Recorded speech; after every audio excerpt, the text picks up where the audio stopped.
My name is Michelle Johnson. I have a husband who's 2 years older than me and a daughter in elementary school. Both my husband and I work. I was a dedicated designer at a certain apparel company. Then one day, I received a phone call at work. What? My parents were in an accident. I was in shock. It turned out that my parents had died in an accident while on vacation. My parents, who were close to each other, used to go on trips about once a month.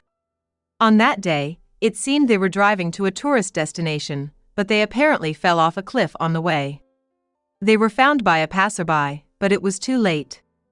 I was stunned, but I managed to leave work early and decided to call my husband first. Hey. I need to talk to you about something important.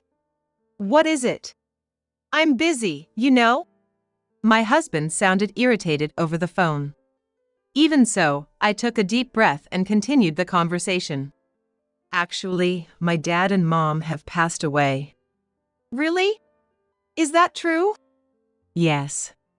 They had an accident during their trip. When they were found, it was already too late. As I talked about my parents, I couldn't help but cry. I was sobbing while on the phone. Ah, what a hassle. Stop crying, will you? How can you say it's a hassle? My parents are gone. I'm on a business trip right now. Don't call me for such trivial things. Trivial? That's a terrible thing to say. What do you think my parents were to me? Of course, I appreciate what they did for me, but to me, they were practically strangers. Besides, there's no point dwelling on the dead. There might be a funeral coming up, but I can't attend. What? Even though they're family? I told you, as far as I'm concerned, they were strangers. I can't afford to take off work for strangers. So, don't call me anymore. With that, my husband hung up the call abruptly. I wondered how he could say such cruel things. At that moment, I felt something break inside me. In the beginning, my husband always put me first and seemed to care a lot about me. When he found out I was pregnant, he cried with joy, and during the pregnancy, he was very considerate, almost to the point where I felt embarrassed. Even after our daughter was born, we used to have a good time together, but about a year ago, he started acting distant towards me. He stopped coming home often, and his attitude towards me grew colder. It wasn't that he disliked me, he just seemed to lose interest in me. He used to notice even the slightest changes in me, but now, even if I cut my hair short, he wouldn't care. No matter how much I tried to dress up to catch his attention, he would ridicule me instead. Come on, at your age, why are you wearing that outfit? You're not young anymore, stop wearing floral skirts. You look shabby. That's horrible. You used to compliment me. You've gained weight since we got married, haven't you? I guess having a child really takes away a woman's charm. This is like a fraud. He would mock my appearance like this. His unkind words hurt me deeply. Our daughter seemed to notice that we weren't getting along. She always seemed worried about me when I was being subjected to his harsh words. One day, as I sat in the living room, deep in thought, my mother-in-law, who was living with us, came over. Actually, we built our own house and started living with my in-laws when our daughter started elementary school. Seeing me cry, my mother-in-law looked displeased. Hey, what's a grown woman like you crying for? Actually, my dad and mom just died. What? How? They had an accident on their trip. Both of them gone at once, they really were inseparable. But hey, you're lucky to get the insurance money for both of them. Let's go out for a nice meal with everyone to celebrate. How can you say that? My parents have died. How can you be so cruel? People die eventually, it just happened sooner for them. Stop crying and get dinner ready, will you? I'm hungry. My mother-in-law is what you'd call a classic case of a difficult mother-in-law. I had hoped that hearing about my parents' death, she would offer some kind words. But it seemed she didn't have a compassionate bone in her body. So, I started preparing for the funeral with the help of my relatives. My husband, claiming he was too busy with work, didn't even attend. I couldn't believe how heartless he was. After my parents' funeral, I decided to start preparing for a divorce. Once everything was in order, I left a voicemail for my husband, who was still on his business trip. I'm going on a long business trip. Please, take good care of your parents. That's all I said in the message. I had no more regrets. I left the house where I had lived for so many years with my belongings. A few hours later, while working at the office, I was called in by HR. My husband, drenched in sweat, had come looking for me. I had been ignoring his calls. He probably thought he'd find me at work. Truthfully, I didn't even want to see his face anymore, but I didn't want to cause a scene at work, so I reluctantly agreed to meet him. When I stepped into the entrance, there he was, looking extremely flustered. Michelle! What's this all about? Mom and Dad are in a mess. Give me a break. I'm sorry, but you can't just show up like this. I'm working, you know? Besides, weren't you supposed to be on a business trip? I rushed back as soon as I got Dad's call. After you left, they were struggling without you. Mom's in the hospital, Dad's bedridden, and your stuff is gone. What happened? I decided to explain everything to him, step by step. Your mother's diabetes got worse, and she had to be hospitalized urgently. You knew she had diabetes, right? I knew, but it wasn't a big deal, was it? She always seemed fine at home. She might have looked fine, but her condition was serious. She collapsed with a severe headache. After some tests, they said she needed to be hospitalized. She wasn't taking her medication or going to her doctor's appointments, so her condition worsened. And why is Dad bedridden? Your father threw out his back trying to take your mother to the hospital. He's always had a weak back. And trying to lift your mother, who's nearly 220 pounds, didn't help. What? Really? My husband was visibly shocked and speechless for a while. My mother-in-law had been suffering from diabetes for about 2 years. She always loved greasy foods and high-calorie snacks, often snacking whenever she had time. I tried to make low-calorie meals for her, considering her condition, but it seemed more annoying to her than anything else. What is this? The meatloaf hardly tastes like meat. I added soy pulp to the meatloaf, thinking it would help you feel fuller and be better for your health. This is inedible. I don't want to eat such a poor meal. I'm not eating this food. With that, my mother-in-law threw the meatloaf I made into the sink. This wasn't the first time she had discarded a meal I prepared. Even seeing her do this, my husband turned a blind eye. Worse, he would sometimes blame me for it. Can't you stop doing things that upset Mom? Like that meatloaf, you're practically picking a fight. I was thinking of her health. If she keeps eating high-calorie meals, it could be life-threatening. That's none of your business. Let her eat what she wants. And don't you dare do something like this again. I'm the one who has to deal with the fallout. As for my father-in-law, he never got involved in our arguments. It was more about not wanting to get dragged into it than indifference. I can't believe I put up with my husband and mother-in-law for so long. I had thought about divorce many times. But I hesitated because I didn't want to take my daughter's father away from her. Living without a father isn't always seen positively. But I can't live with this man anymore. I've made up my mind. I'm sorry, but I don't want to talk to you anymore. Can you please leave? I don't want to cause trouble at work. No! I need answers. Let's talk properly. Fine. Let's go somewhere else. It was lunchtime. So we decided to go to a nearby cafe. As soon as we sat down, my husband asked, So, what are you going to do about Mom and Dad? You're gonna quit your job and take care of them, right? What? Why should I, a stranger, take care of them? They're your parents. You deal with it. They're your parents, so you should take care of them. Stranger? They're my mom and dad. Sure, we're not blood related, but we're still family. Well, we're going to be strangers soon, so it's none of my business anymore. Why should I care for your parents after we're divorced? Strangers? What are you talking about? He seemed to be missing the important point. Didn't you see the divorce papers I left in the living room? I've already filled in my part. I need you to sign it too. Divorce? He was so preoccupied with his parents' situation that he hadn't paid much attention to the house. He was so shocked that he stood up abruptly. Please sit down, you're drawing attention. Michelle, are you serious about this divorce? Dead serious. Do I look like someone who jokes? I thought you were just going on a long business trip. That was a lie. I'm actually transferring to a different department in another state. The move is a bit later, though. What? I didn't hear anything about that. After I told my company that I might get divorced, they offered me a transfer. And I'm not telling you which state I'm going to. What?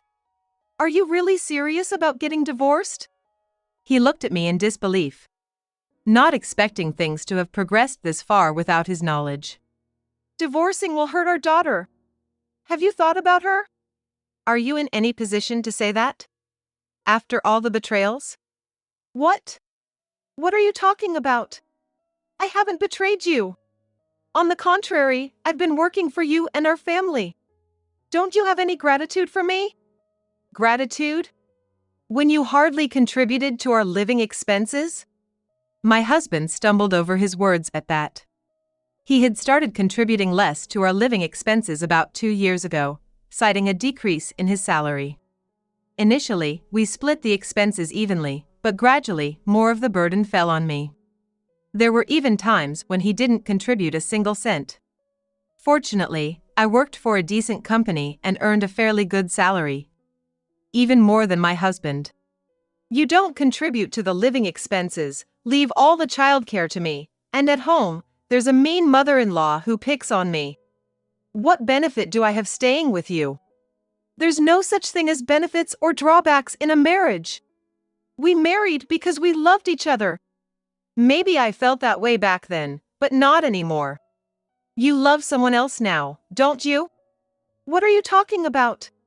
He said this, but his eyes were clearly darting around, betraying his nervousness. I know about it. You've been having an affair with a young woman at work. It's been going on for about a year now, hasn't it? Her name is Lily, right? A slender woman with long black hair, just your type. Wait a minute. What are you talking about? Are you confused or has someone been feeding you lies? No, I hired a private detective to investigate you. I suspected you might be cheating, but I never thought it would be with a woman 10 years younger.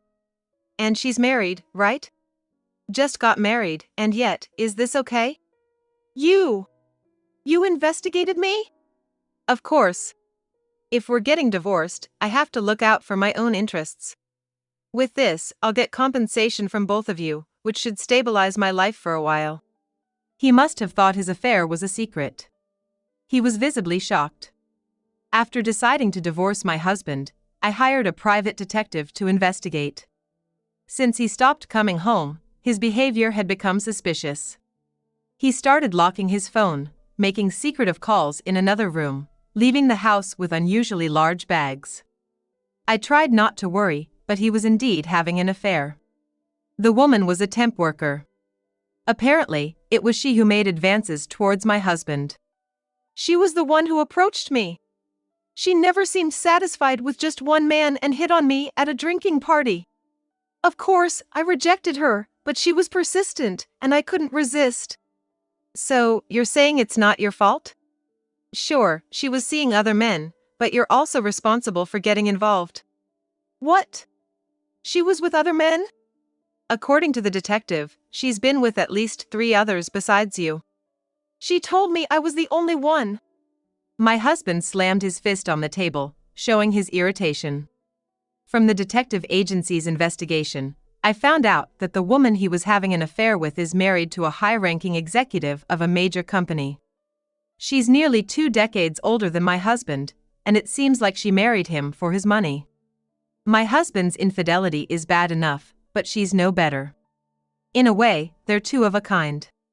But I was just messing around with her. It was just a casual thing, you know. Neither of us intended to ruin our families. You think messing around excuses everything? Maybe I can deal with it, but what about our daughter? What if she gets harassed at school because of your affair? That's the fault of whoever's spreading rumors. It's the kids who poke their noses into other people's business that are the problem. You always blame others. You cheated and you haven't even said sorry once. You show no remorse at all. I'm sorry, okay. I'll break it off with her. Isn't that enough? It's far from enough. I'm leaving you, and I'll be demanding alimony from both of you. At the mention of alimony, my husband's face turned pale. If you go after her for alimony, that means you'll have to tell Lily's husband about us, right? Lily just got married, that's so unfair to her. The one who deserves sympathy is Lily's husband, who got betrayed right after getting married. And for your information, I've already informed Lily's husband about the affair. What? You hadn't heard from Lily? No, she's been off sick from work for a while, and I couldn't get in touch with her. She must have been too shocked to contact anyone. Are you serious? What am I going to do if this gets out at work? You brought this on yourself. And you two were using your paid leave to meet up, weren't you? How do you know all this? You've been on business trips a lot lately, so I asked your company about it. They said you weren't on any trips, just using your paid leave. I checked, and Lily was off on the same days. You were meeting up, right? What? My husband fell silent, looking down. He must know he's caught. Just then, an unexpected person approached us. What are you doing here? Weren't you on paid leave today? Boss? It was my husband's boss from the same department. Apparently, the boss often comes to this cafe around lunchtime. My husband looked embarrassed. You said you needed the day off for family matters, right? Yes, that's right. His boss, sensing something was off, seemed to have put two and two together. I decided to fill him in on the situation. He knew I was his wife, as we had met a couple of times before. Actually, this guy's been having an affair with a young woman at work, a temp named Lily Young. What? Is that true? His boss shouted, loud enough for others to hear. Boss, please lower your voice, everyone's looking. Of course they are. I'd be shocked too if my employee was having an affair. And he used his paid leave to meet up with her. You did that during our busiest time? I'm sorry. I'm going to break up with her, so can you keep it a secret from the other employees? What are you saying? Of course, I'm going to report this. You're in sales, right? Sales is about selling your character as much as the product. No one's going to buy anything from someone who betrays his own family. You might not get fired, but don't think you can stay in your current department. Wait, please. I don't know any other kind of work, and if I'm transferred, my salary. I don't care about your problems. You should be apologizing to your wife. You've hurt her. I know I did something wrong, but this has nothing to do with my job. It does, that's why I'm telling you. I've lost all trust in you. We have plenty of capable employees. I'll find someone else to lead the next project. It turned out my husband was the leader of an important project. If it succeeded, he was almost guaranteed a promotion. He had been preparing for it for a long time. That's not fair. You said I was the right person for the job. Not anymore. I've lost all faith in you. I'll report to the higher-ups right away. Excuse me. After his boss left the cafe, my husband just hung his head. His boss said he was supposed to take a lunch break, but he had to go back to the office right away to report about my husband. It's over. Everything was going so well. Why did it have to come to this? His voice trembled, and he looked like he might cry any moment. I'm going to leave the rest to my lawyer, so let's discuss through him from now on. I left his business card on the living room table, so give him a call if there's anything. You're really serious about divorcing me? He asked me with tears in his eyes. It seemed too late for such questions. I nodded firmly. That's what I said. I can't stand living with a cheater anymore. And I've had enough of your mother too. You always turned a blind eye when she was mean to me. I told you several times I wanted to stop living with her, but you wouldn't listen. You never took my side, even though you saw how she treated me. You always said I was overthinking it. I didn't realize you were so troubled about my mom. I'll be more careful from now on. It's too late for that. You'll have your hands full with visiting the hospital and caregiving for your parents. There's no way I can manage that. Hospital bills aren't cheap, and I have to work. How am I supposed to take care of my dad? Maybe you should consider changing your job. It's gonna be awkward at your current company anyway. Don't say it like it's easy. Please, I'm sorry for the affair. Come back to me. It's impossible. I've already arranged for a transfer at work, and our daughter is preparing to transfer schools too. I don't want to get divorced. Then, in the cafe, he started crying loudly. He looked like a child who couldn't get the toy he wanted. I was so embarrassed that I decided to leave him there and walk out. He continued to cry even after I left. And it seems some young people in the cafe found it amusing and recorded it, uploading it to social media with a blurred face. Although the video was quickly removed, it seems his colleagues saw it. We officially divorced through our lawyers. I demanded a lump sum in alimony from both my ex-husband and his mistress.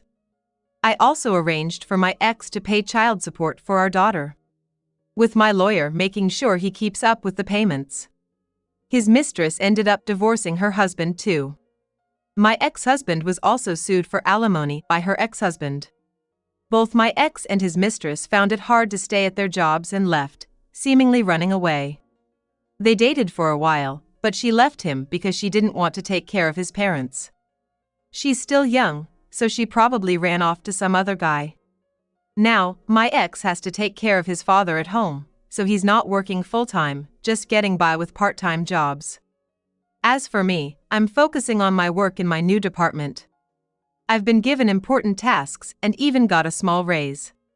My daughter had to transfer schools, but she's made friends quickly and seems happy. I've become a single mother, but I have no regrets. I'm sure my parents are watching over me. I want to live strongly, watching over my beloved daughter's growth.